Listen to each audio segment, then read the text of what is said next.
Scanner. ইরানের বিরুদ্ধে যুক্তরাষ্ট্র সম্ভাব্য সপ্তাহব্যাপী সামরিক অভিযান চালানোর প্রস্তুতি নিচ্ছে। আন্তর্জাতিক সংবাদ সংস্থা রয়টার্স এক বিশেষ প্রতিবেদনে জানিয়েছে, যদি মার্কিন প্রেসিডেন্ট ডোনাল্ড ট্রাম্প নির্দেশ দেন, তাহলে এই অভিযানের গঠন আগের যে কোনো চেয়ে অনেক বিস্তৃত ও দীর্ঘমেয়াদী হতে পারে। এতে আরো জটিলতা যোগ করেছে বহুল আলোচিত কূটনৈতিক প্রচেষ্টা। চলতি মাসের শুরুর দিকে ওমানে অনুষ্ঠিত আলোচনা সেই প্রচেষ্টা ছিল, যেখানে ইরানের পারমাণবিক কর্মসূচি নিয়ে দুই পক্ষের আলোচনা হয়েছে। তবে সমান্তরালে মধ্যপ্রাচ্যে সামরিক শক্তি বাড়িয়ে তুলেছে পেন্টাগন, এমনটাই প্রতিবেদনে বলা হয়েছে। গত শুক্রবার উত্তর ক্যারোলিনায় এক বক্তব্যে ট্রাম্প নিজেই ইরানের সঙ্গে কূটনৈতিক চুক্তি এখন অত্যন্ত কঠিন হয়ে পড়েছে বলে জানিয়েছেন। তার ভাষ্য, পরিস্থিতি নিয়ন্ত্রণে মাঝে মাঝে ভীতি প্রদর্শন করা প্রয়োজন।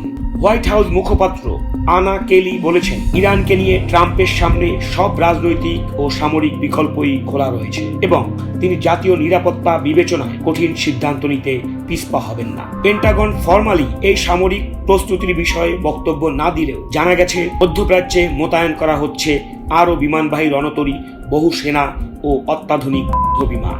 গত বছর মার্কিন বাহিনী চালিয়েছিল অপারেশন মিডনাইট হ্যামার, যেখানে ইরানের পারমাণবিক স্থাপনায় আকস্মিক আক্রমণ করা হয়েছিল। ইরান তখন কাতারে একটি আমেরিকান ঘাঁটিতে সীমিত পাল্টা হামলা চালায়। যদি এই সংঘাতে ইরানের মিসাইল ভান্ডার ব্যবহার করা হয়, তা হতে পারে ভয়াবহ আঞ্চলিক সংঘাতের সূচনা। বিশেষজ্ঞদের মতে, এই সম্ভাব্য অভিযান শুধু নির্দিষ্ট স্থাপনা নয়, বরং ইরানের রাষ্ট্রীয় ও নিরাপত্তা কাঠামোর বিরুদ্ধেও চলে। তাহলে তা মধ্যপ্রাচ্যে এক ব্যাপক আঞ্চলিক যুদ্ধ ঝুঁকি তৈরি করতে পারে।